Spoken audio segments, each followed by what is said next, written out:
Just the other day, I was putting on a pair of my most favorite, most comfortable pair of joggers. And after sliding these bad boys on, I put my hand in the pocket and sure enough, I found a wadded up $20 bill. Still have no idea how that money got there, but it's not the first time this has happened to me, and I'm sure you can relate. I'm sure you found some old money in a jacket or a pair of pants, or maybe while doing your laundry. Or maybe the best place is when you find that old money stashed away underneath your couch cushions right next to some funky Cheetos or Doritos you ate 6 months ago while watching Netflix on a late night binge. What up?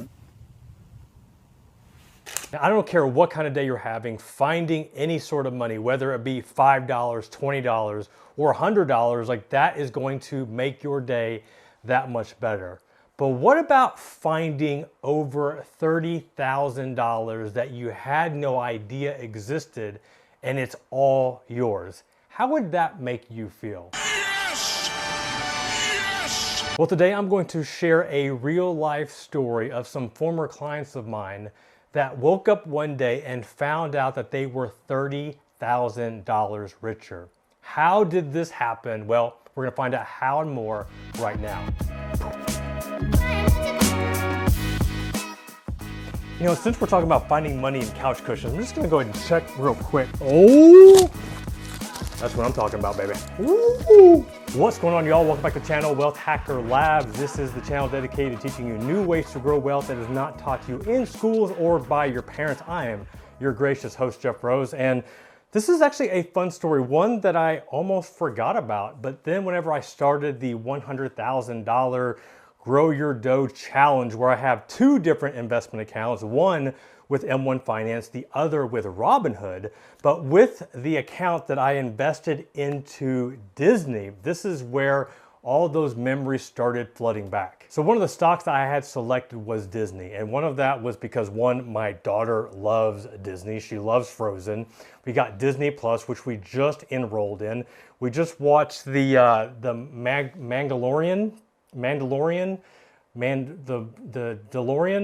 No, we're not going back to the future, right? No, never mind. And my kids loved it. Like, I seriously want to go buy a baby Yoda right now.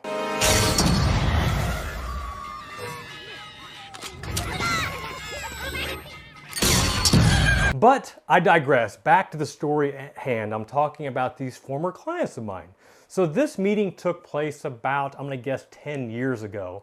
And my clients then were in their early 70s. And they had been clients for a while. A lot of the positions that they held were individual stocks. And one of those stocks that they owned was Disney stock. Now, I'm not exactly sure when they purchased the stock, but I believe it was sometime in the early 60s. And whenever they bought the stock, they bought 100 shares. I'm not exactly sure how long they had the stock, but somewhere along the way, they needed to do some home renovations. So they had a nice little gain and they decided to sell all of their Disney stock. So at least that's what they thought, and that's where the story gets fun. But before we share any more details, let me give you some history on Disney stock. So Disney stock became publicly traded back in 1957 for $13.88 per share. Since then, there have been over 6 stock splits over the company's history. So if you would have bought $1,000 worth of Disney stock back in 1957, you would have purchased 72 shares. That 72 shares today would be worth over 27,648 shares. Like, that is how much it's grown. Now, when my clients bought the shares, they weren't issued a stock certificate. They would have used, which nowadays people refer to as computer share.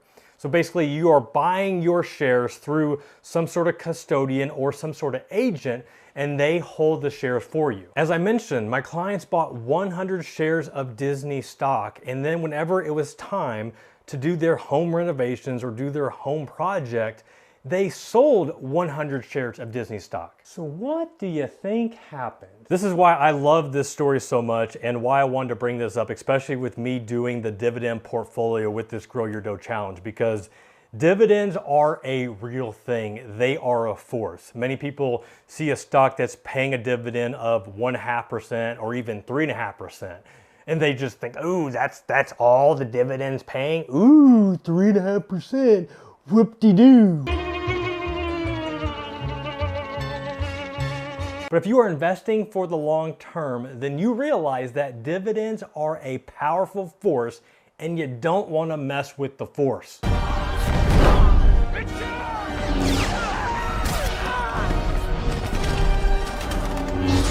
So I'm not really sure how this went down, and I can't imagine this would have happened nowadays. So whenever my clients bought 100 shares of Disney stock, they then sold 100 shares of Disney stock. But what happened between the time that they bought and the time that they sold, Disney paid a dividend. And they reinvested those dividends and bought additional shares, even though they didn't have any clue. So actually what happened was they bought 100 shares and then they sold 100 shares, but they actually had 3 shares left over. Ooh, 3 shares, big deal. Actually, it's a really big deal. In fact, it's a $30,000 big deal. As I mentioned earlier, Disney had 6 stock splits in its company's history. Now, I don't think they went through all those 6 stock splits with those 3 shares, but I think they got through a good chunk of them because that 3 shares end up growing to be over $30,000 worth of Disney stock. Now, finding a $20 bill in a pair of joggers, like, that's a good day, but what about finding over $30,000 of Disney stock? Like, that is an amazing day because guess what? Now you have over $30,000 more in your bank. And what we like to say here on the Wealth Hacker channel, that is money in the bank, baby. $30,000 worth. Pow. All right, the 2 big takeaways I want you to get from this is 1, do not discount dividends. Dividends are a force, especially when you are compounding and reinvesting and buying more shares.